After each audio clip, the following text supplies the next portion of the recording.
Hello বন্ধুরা, আসসালামু আলাইকুম। সবাই কেমন আছেন? ইনশাআল্লাহ আশা করি সবাই ভালো আছেন। আমি উজ্জ্বল রায় টেকনিক স্পেশালের পক্ষ থেকে আপনাদেরকে জানাই স্বাগত। আজকে আমরা যে বিষয়টি নিয়ে আলোচনা করব, কিভাবে আমাদের টাইপিং গতি বাড়াতে হবে। তো বন্ধুরা, আমরা দেরি না করে চলে যাচ্ছি আমাদের টিউটোরিয়ালে। তো আপনার প্রথমত এই কাজটি করতে গেলে যে জিনিসগুলো লাগবে সেটা হলো গিয়ে আপনার একটা হেডফোন লাগবে, কম্পিউটারের সাথে ইন্টারনেট কানেকশন লাগবে, আপনার একটি ইন্টারনেট ব্রাউজার, কিন্তু ইন্টারনেট ব্রাউজারটা থাকতে হবে গুগল ক্রোম। তো আমরা চলে যাই, ফার্স্ট গুগল ক্রোম ব্রাউজারটা ওপেন করব। তো আমরা চলে আসলাম গুগল ক্রোম ব্রাউজারে।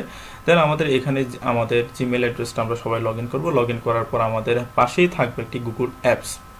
সেই গুগল অ্যাপসের মধ্যে আমরা ক্লিক করব। গুগল অ্যাপসে অনেকগুলো অ্যাপস আছে। সেই অ্যাপস থেকে আমরা একটু স্ক্রল করে নিচে নামলেই দেখবো যে ডক্স একটা শিট আছে। সেই ডক্স শিটটাকে আমরা ওপেন করব। তো ডক্স শিটটা ওপেন করার পর আমাদের এখানে চলে আসতে হবে ব্ল্যাঙ্ক, মানে একটা প্লাস আইকন যেখানে আছে সেখানে আমরা ক্লিক করলে একটা খালি আমাদের একটা শিট চলে আসবে। তো আমরা এখানে একটা ব্ল্যাঙ্ক নিউ ডকুমেন্ট একটা আমরা নেব। তো ডকুমেন্ট আমরা এখানে ক্লিক করলাম। ক্লিক করার পর আমাদের এখানে চলে আসলো একটি ওয়ার্কশিট। এটা সেম আপনার মাইক্রোসফট ওয়ার্ডের মতোই। মাইক্রোসফট ওয়ার্ডে করেন সেম একইভাবে এখানেও আপনি একইভাবে এডিট করতে পারবেন। জাস্ট একটা ডিফারেন্স থাকবে এতটুকু, আপনি মাইক্রোসফট ওয়ার্ডে টাইপ করতে হবে, বাট এখানে টাইপ করতে হবে না। এখানে যা আপনি বলবেন সে তাই শুনবে, তা শুনে সে অটোমেটিক এখানেই লিখে ফেলবে। তো সেকেন্ড আমরা আরেকটা কাজ করতে হবে, সেটা হচ্ছে আমরা একটা সেটিংস, এখানে একটু সেটিংসটা করে নিতে হবে। সেটিংসটা করতে গেলে আমাদের ফার্স্টলি চলে যেতে হবে টুলসে যাওয়ার পর এখানে ভয়েস টাইপিং এর পর আমরা কোন ভাষায় কথা বলতে চাচ্ছি বা কোন ভাষায় আমরা টাইপ করতে চাচ্ছি সেই ভাষাটা এখানে আমরা সিলেক্ট করে দেব।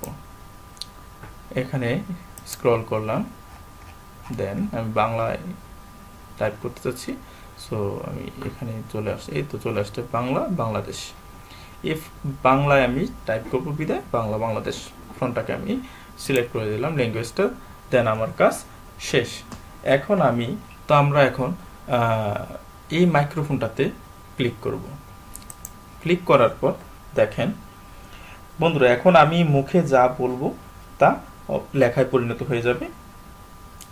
কিন্তু দেখেন আমরা দিনের পর দিন কত সময় নিতে হতো টাইপ করতে গেলে, টাইপ শিখতে গেলে, কিন্তু আজ দিন যতই যাচ্ছে দেশ ততই আপডেট হচ্ছে। তো এভাবে আমরা মুখে যা বলবো তা লেখায় পরিণত হয়ে যাবে, আমাদের লেখার গতি হবে আনলিমিটেড। তো এখন আমরা যে কাজটি করব, আমাদের লেখা যদি শেষ হয়ে যায়, দেখেন বন্ধুরা আমরা খুব অল্প সময়ে কত সুন্দর, কত স্পিডে আমরা অনেক লেখা লিখে ফেলতে পারছি। তো আমাদের লেখা যদি শেষ হয়ে যায়, আমরা এখানে মাইক্রোফোনটাতে ক্লিক করব। ক্লিক করলে আমাদের মাইক্রোফোনটা অফ হয়ে যাবে, দেন লেখাটাও আমাদের বন্ধ হয়ে যাবে, শেষ। এই যে আমার লেখা শেষ হয়ে গেল, দেন আমি এখানে ক্লিক করতে আমার লেখাও বন্ধ হয়ে গেল। এখন আমি যদি লেখাটাকে সেভ করতে চাই বা অথবা আমি যদি কারেকশন করতে চাই, এখানেও ইচ্ছা করলে কারেকশন করতে পারি, অথবা এই যে দেখেন আমি এই লেখাটাকে, আমি মাঝের লেখাটাকেই একটু বোল্ড করে দিচ্ছি, যে আপডেট হচ্ছে এই কথাটাকে আমি চলে যে একটু বোল্ড করে দিলাম, অথবা এটার কালার চেঞ্জ করে দিতে পারি। সেম আমরা মাইক্রোসফট ওয়ার্ডে যেভাবে আমরা কারেকশন করি অথবা এডিট করি, সেম একইভাবে আমরা মাইক্রোসফট ওয়ার্ডে যেভাবে এডিট করি এখানেও এডিট করতে পারবো। এখন আমি ইচ্ছে করলে ফাইলটাকে ওয়ার্ড ফাইল করতে পারি, যা ইচ্ছে তাই করতে পারি। তো কিভাবে করবো সেটা হচ্ছে ফার্স্টে আপনি ফাইলে চলে যেতে হবে। ফাইলে যাওয়ার পর ডাউনলোড আপনি মাইক্রোসফট ওয়ার্ড ডক অথবা পিডিএফ অথবা ওয়ার্ডপ্রেস, আপনার যেটা পছন্দ বা যেটা আপনার প্রয়োজন সেভাবেই আপনি এটাকে ডাউনলোড করে নিতে পারেন। এখন আমি পিডিএফ ভাবেই ডকুমেন্ট ভাবেই দেখাচ্ছি। এই যে আমার ফাইলটি ডাউনলোড হয়ে গেছে। এখন ফাইলটাকে আমি ওপেন করে দিচ্ছি। এই যে আমার এখানে ওপেন হয়ে গেছে। এই যে